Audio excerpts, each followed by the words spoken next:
So we're about ready to hop into things here, if I can actually have my right button to transition over here. So I've kind of been hard at work today when it comes to development on the next kind of big video project that I'm working on, which is going to be on Xenoblade Chronicles Definitive Edition versus oh, sorry, that I bumped my microphone there. Hopefully that didn't make too annoying of a sound. Which is going to be on Xenoblade Chronicles Definitive Edition versus Pokemon Mystery Dungeon Rescue Team DX, for which handled being like a remake better and how each of these titles improved over their original releases and such. I finished writing that script today. It's 55 pages long. Wound up being way longer than expected. The last time I did a video that was that long was like my 60-page script, which is my 3-hour Breath of the Wild discussion. And that took me 2 months to make the video of, and I kind of don't want to do that again. So it seems like I'm actually going to be cutting up this video into 3 different parts, essentially, into 3 different separate videos.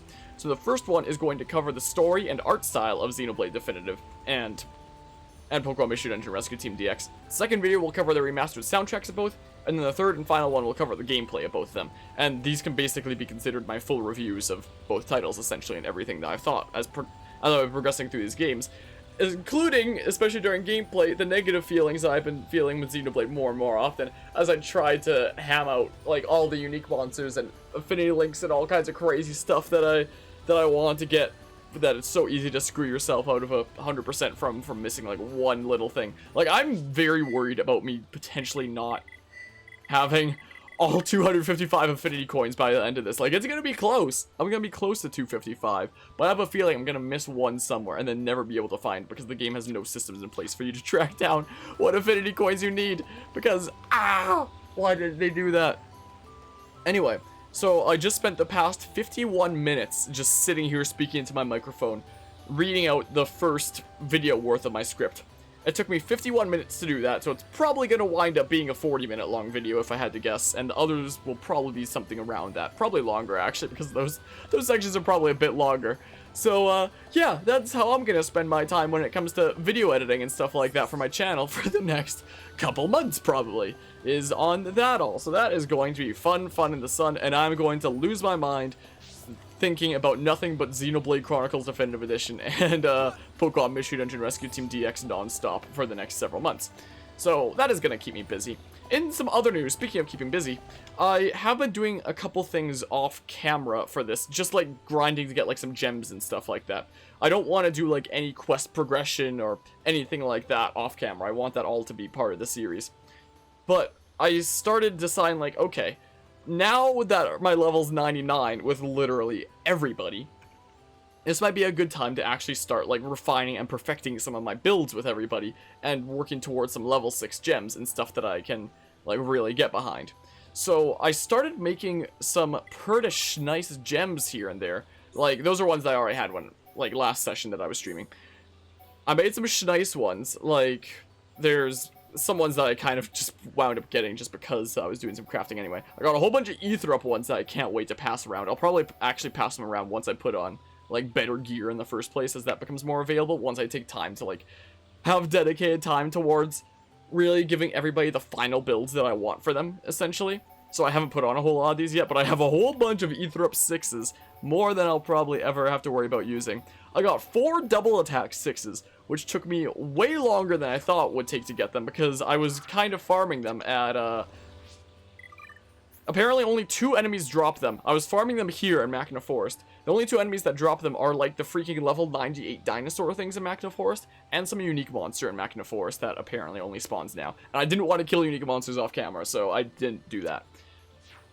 So I kept killing them over and over again, trying to get those crystals for double attack 5, and now I have 4 of them.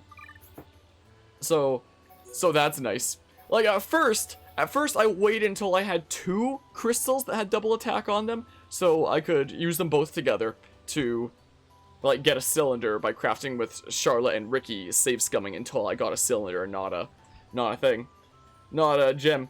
But then I realized later on, like, wait a second, I just need 1 double attack gem, not 2, because then I can put it with some gem with, like, some random other attribute. Like, if I go into gem crafting here. if I grab, say, freaking Strength Up and Physical Protect. I could just purposefully grab something that doesn't have those attributes, and then you've got 4 different attributes here. Then put freaking Riki and Charla onto it, and then bam, you've got 4 cylinders of those attributes on their own. It's fantastic. So, here I was thinking that I needed to have, like, 4 crystals in total of double attack. And that's kind of how I wound up getting these first 2, was having 2 crystals with double attack that I put together and get a cylinder, another 2 that I put together and get 1 cylinder, and then I put those cylinders together with freaking Rhine and Shulk with save scumming until I get, like, mega heat, so I get 2 level 6s with, like, the maxed out 50% highest thing that you can get. But then I realized, wait a second, I don't need to do that, because I don't need freaking 4 crystals for a gem. I just need 2, because I can use that strategy that I just discussed of putting, like, other attributes together and getting a free cylinder that way. Because even if it's not that good of a cylinder, freaking Shulk and Rhine together, with how much affinity I have with my current party and how much party support I get with gem crafting, usually I'll get more often than not them to get it to mega heat, even if it only starts at, like, 30% or something like that. I'll usually have it get past 300%. And if it doesn't, then I can just save scum it. So, it took me 4 crystals to get these first couple double attack gems. But then it only took me, like, 2 for the next couple. So, like, 1 per, essentially. But you need a pair to get a pair. So, I'm glad that I know that. I wish I had known it from the start, because then I would have been able to have 2 more double attack things. But 4 is probably going to be more than I'd ever need anyway. It's really annoying to farm double attack stuff. Double attack crystals off of enemies. So, I really wish that I could trade level 6 gems from the Nup on Arc Sage, but what you gonna do? Got some things like auto attack, stealth, art stealth, just some kind of misc things that I made. I don't remember where I got that. I made a couple of good attack stability ones. I'm fairly certain. And I'll make some other things in the future. If I look in armor slots, I have made a few spike defense ones for those annoying enemies that have spike on. I could always throw on spike defense and then hopefully not worry about it. I really wish that it gave me 100% defense against spike, but well, what you gonna do? I also found out recently that level 6 maxed out of debuff resist gives you 100% resistance to debuffs, meaning if you have that gem on somebody, they can never be debuffed by the enemy, like, ever, at all. So, yeah, wait, how many of these do I have? 1, 2, 3, 4, 5, 6. Dang it, not 7. Because it seems like the kind of thing that would be good to have one of on, like, everybody. Because then you literally never get debuffed ever again. It's kind of silly, but I kind of like it. Oh yeah, there's a couple of quick step ones that I made that I guess I could actually throw one of those new ones onto Shulk now. I have quick step 5, which increases my speed by where is it? Oh, down there. Quick step 20%. And quick step 6 is 25%, which is maxed out. So here's normal running speed. And then quick step 6. Oh my goodness! I'm so fast! Oh my goodness, I'm gonna have to make some more of those down the line. This is the first time I've actually tested it out. Oh my goodness, that is good. Like, Jeebus, man. That is... Jeez! In previous playthroughs of Xenoblade Chronicles, I never even realized that quick step gems existed. Now I'm so glad that they do, and then pair this with, like, additional speed skills from, like, skill tree links. Oh my goodness. I wish I had known about this earlier on. Like, I kind of only want to put on these gems once I actually take the time to put proper armor on everybody. But, like, oh, this would speed up my quest going stuff so fast. I'm playing as Rhine for right now. And while I was grinding those dinosaurs off camera, I did wind up getting another skill link between Rhine and Melia.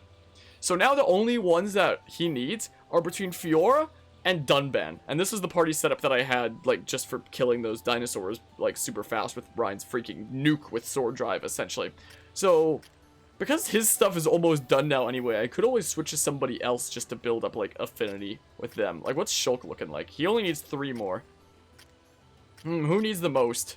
Melia does, I think. I guess I'll play as Melia for a little while, I think. And I'm gonna change it. I'm putting one of those quick step gems on. Yeah, this is quick step 4, looks like, and it gives me 14% extra speed, which looks like this. Which is still, like, quite a bit faster than none of that. But I'm gonna replace it with Quick Step 6. I'm gonna have to make some more of these and give it to, like, everybody I can. Quick Step 6, which is maxed out 25%. Jeez, I freaking zoom! I love this! This is fantastic! Oh my. Anyway, hold on. Who does she need to build up some links with? I could always have, say, how about Dunban and Sharla? That would be a nice balanced team. Dunban and Sharla. This will be my team for now, as we go around doing a whole bunch of quests and whatnot. So that's been stuff that I've been doing off camera a little bit. And now that it's insanely late at night, like I'm streaming way later than I normally would. Like I've been streaming late at night for this game pretty recently, but a lot recently, but this time is like extra late at night, so I'd be surprised if anybody stopped by the stream this time. And I wanted to do some late night chilling with Xenoblade Chronicles, like both for a break after spending the past nearly an hour reading out the script for that video that I've been working on. So what better thing to do than go into continuing my playthrough and doing more talking and hurting my throat even more, I guess. But also, because I noticed as I was grinding against those dinosaurs and gem crafting, and like save scumming my gem crafting, that my save was about to pass 100 hours! We passed the 100-hour mark, which is kind of insane. So I kind of want that to be, you know, actually on stream. So this is my first time in a playthrough of Xenoblade that I passed the 100-hour mark. I wonder what it says if I check my thing here, because it's probably more than that if you include like save scumming. Yeah, it says play for 110 hours or more. So technically it's more than that. Oh, I guess that also technically includes Future Connected, because I have like 8 hours into that. And once I 100% the main game as much as I can't wait to go back into the world of Future Connected and try to 100% the Bionis shoulder. I cannot get over how fast this is. My goodness. But anyway, yeah, at some point off camera for this series, whether it be in between rounds of Dead by Daylight or whether I'm just like chilling and like watching YouTube or something like that, I'll probably be grinding in Time Attack. Because I need a whole bunch of... Where is the Time Attack? Okay, it's right there. Because I need a whole bunch of Nupon Stone for all the Master Arts manuals. And I did the math. And apparently if I do that strategy with Ryan, and it takes approximately 30 seconds to do the whole cycle of, like, doing that one challenge over and over again for 6,400 Nupon Stone. 30 seconds is a little bit generous, but that generosity can then account for it, sometimes giving me 9,600 instead. If I need 2.08 million Nupon Stone to get all 104 Master Art manuals, which is what I what I calculate it to be, and I'm getting about 6,400 Nupon Stone every 30 seconds, it would take me about 2.7 hours of non-stop doing that to get all the Master Arts manuals, which isn't actually as bad as I honestly thought it was going to be.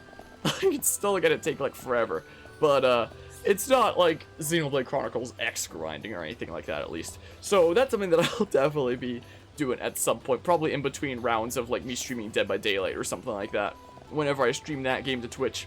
And you should follow my Twitch, by the way, anybody who doesn't. So that'll be that situation, I suppose.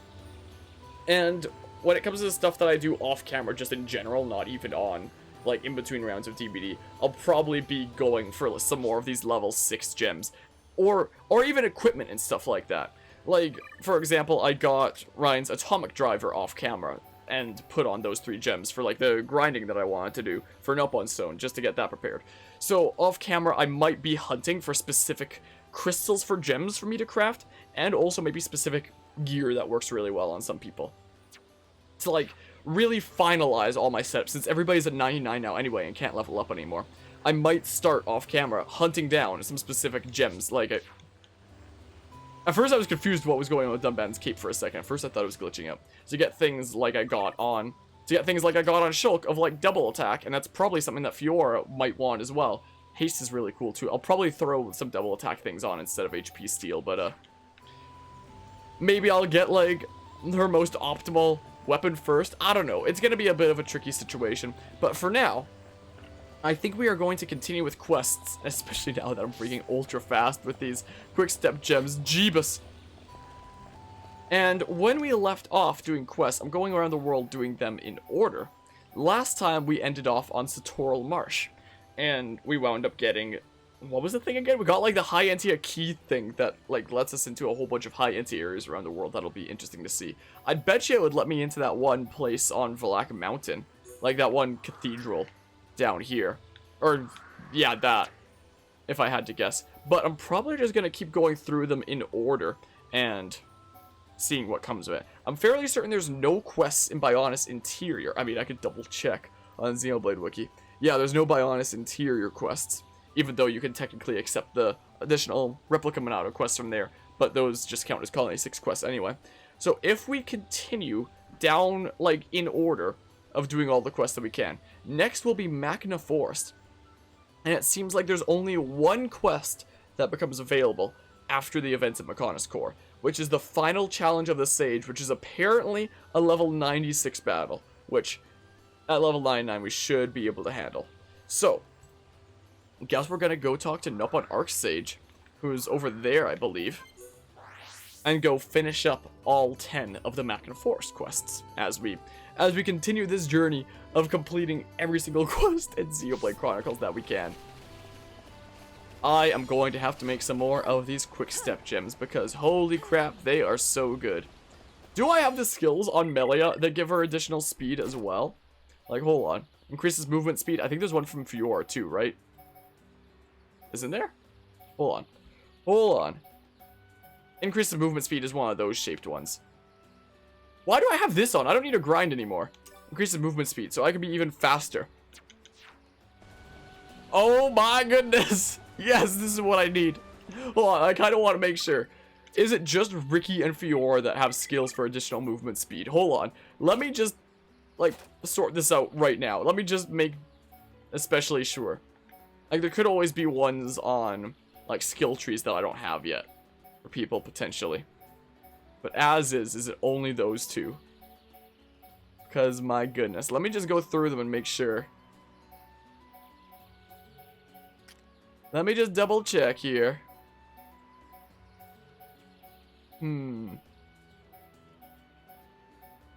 No additional movement speed things. Just making extra sure. Just playing it safe because I always want everybody to be as fast as possible. Let's see here. I'm fairly certain nobody else does, but I'm just making extra sure.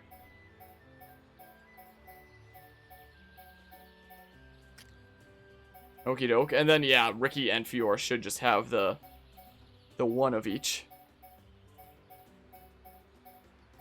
Yeah, there's the increase of movement speed. I got such a nice extra skill to have. That's all the Shulk ones. There's the increase of movement speed from Fiora. Yeah, so as far as I can tell, it's just Fiora and Riki that have it. But now I have freaking Quick Step 6, which maxes out at 25%. Here's another 5%, so that'd be 30%. And here's another 4%, so 34%. Why can't that be 5% as well? So this is what extra 34% movement speed looks like. My goodness, I really wish I'd had this earlier on. Because my oh my, this sure will speed up everything I do. Considering almost all of doing things in Xenoblade Chronicles involves going from point A to point B. So this will definitely help. Is Nopon Archsage not out right now? I swear he'd be here, right? He should be. If I recall. Nighttime, maybe? I could have sworn. Does it need to be like a rainbow or something? Maybe the Nopon Archsage. Oh. I guess it needs to be a rainbow. I suppose. Well then, hi there. Or Nopon Sage, not Archsage. Archsage is the time attack one, I suppose. It appears that the time has come for the final test, but it is fitting that this test be undertaken by Nopon, do you not think? Oh, so this is gonna be for like Riki's final skill tree then. Okay. Yeah, he can get some affinity with Dunban and Charla. Fine, this works. Also, do you at least have Fiora's extra speed skill unlocked? Increases the XP award from battle. I don't need that. I want movement speed now. Yeah, at some point I'm gonna have to really look at, like, all my skill links and take off all the additional experience ones because, like, I never need them anymore. So, like, this is the extra 9% movement speed from Riki and Fiora's skill, at least. But no extra 25% from that gem. So, yeah, I suppose this will give Riki's 5th skill tree, and it's always nice to get skill trees. So you here at last are Heropon, but you are not yet a true Heropon. Riki really Heropon for this year. Of that I am aware. Then you are merely this year's Heropon, not a true Heropon. What difference? There has only ever been one Heropon of whom I have approved. You, Riki, would be the second. Wow. Riki really that good? If you pass the final test. What does Riki have to do for last test?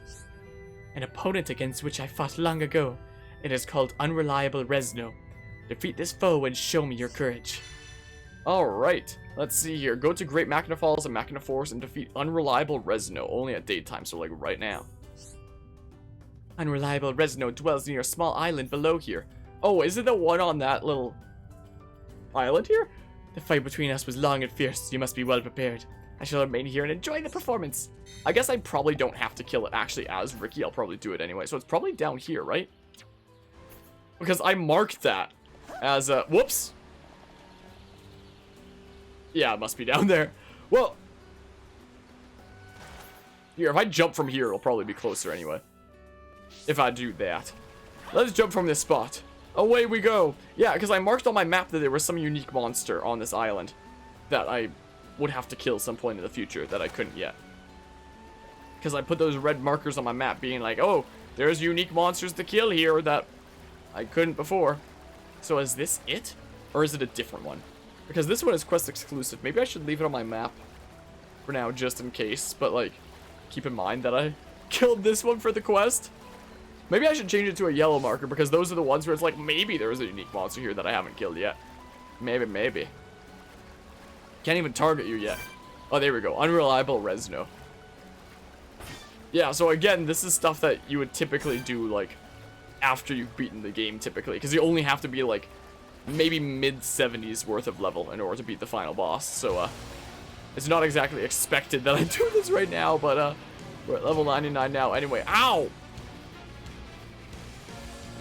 You want to come onto the island? Come this way, please. Perfect. This will be our battleground. Wonderful.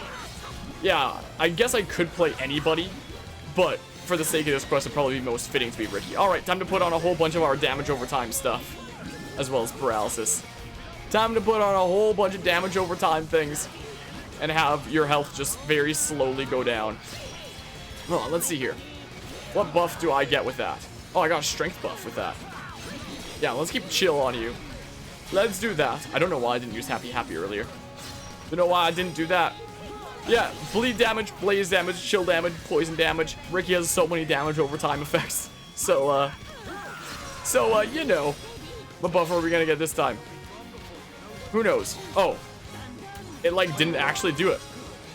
Let's see here. This time was strength up again. Okay. I'm going to get behind here like this. Methinks. Follow Riki. Let's go ahead and bonk. And then we'll use Worldly Slash about. And then boop. Dang, no. No chain attack extension. No chain link, I guess is the official term for it. Alright, let's go ahead and put on all of our damage over time things again. And keep putting on paralysis so that it limits his damage against me. Oi! That's an opportunity for free affinity. Get me over here. Get me over here. Step out of it. Step out of that one. Wah. Get me over here. Chill doesn't last for super long. Get me behind. Chill doesn't last for super long, but you can keep putting on the effect like so often that as long as you keep spamming Freezinate, you can in theory always have chill damage. Like his health will just slowly deplete from all of Riki's numerous damage over time things. Oh dang it, of course Dunban will get dazed like right there. Of course he would, wouldn't he, huh? Well, yoink. I don't know. Wow! My goodness. Well, that was pretty easy. Sweet, another affinity coin. I'm killing another unique boss. I might change the marker on the map to, let's see here. Can I change market? No, I have to remove it and then put it on again. I'll put it to that being like, maybe there's a unique boss here who I haven't killed yet. If there's one outside of that quest, but probably not. But yeah, slowly but surely, we're getting closer to that magical 255 affinity coins. If I miss one unique boss somewhere, I'm not going to get 255, so we're at 224 right now. It's definitely going to be close. It's definitely going to be close getting to that 255, whether I get it or not. I sure hope I do. After we complete this quest, and probably get Riki's final skill tree, I see no reason why it wouldn't be Riki's final skill tree, then I'll probably switch back to Melia, methinks. Switch over to her and build up her affinity with Dunban and Charla. Because we're getting to the point where, like, we're almost complete with, like, affinities in general and such. And hamming out these side quests. Dang it! Not here right now. And hamming out these side quests is a really good way to build up party affinity. Because you get, like, these free hearts just from, like, accepting and finishing up quests after all. Most of them, at least. Hi there. Truly amazing. You actually managed to defeat it. In the face of such heroism, I have no choice but to approve of you. Riki, you are a true Heropon. Only the second true Heropon in Nuppon history. Riki number 2! Riki number 2! Riki got questioned for Nuppon Sage. Was first Heropon. I thought you would never ask. It was me. I defeated unreliable Resno single-handedly. Nuppon Sage was lonely Nuppon. How dare you say such a thing? There is a more important matter. Your heroism has won you my approval. I grant you my treasure. Treasure it, as it is a gift from me. Yeah, finally got treasure. Quest completed. My oh my, now finally true Heropon Meteor Nibbler. Riki's heroism skill branch has been unlocked. What does this Meteor Nibbler look like? It only has one slot. Lame.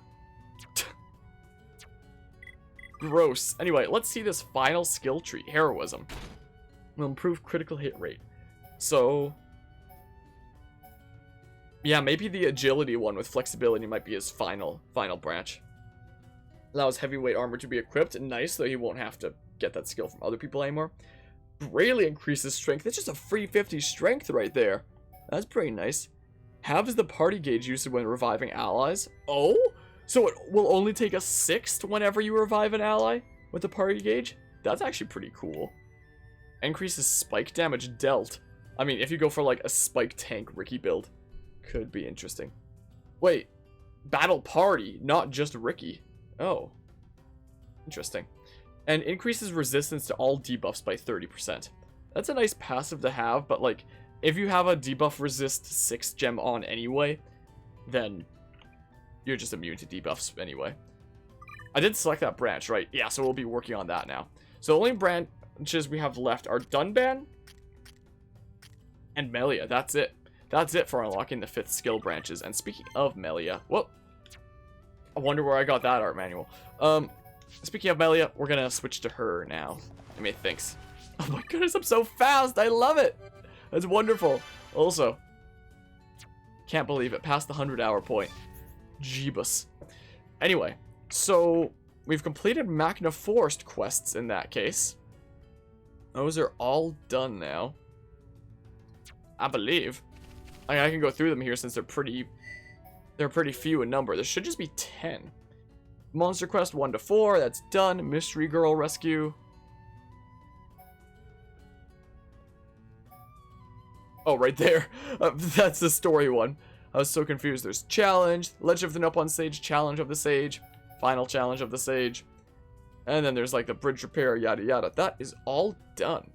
So it seems like the next area we will be going to is Frontier Village, which has the most side quests in the game. I wonder how many are available now that Mechona's core is done. Quite a few, looks like, actually. Interesting. So then, let's go ahead and go over to Frontier Village next and start hamming out all the quests there. Slowly but surely, we're getting every single quest in the world complete. Slowly but surely.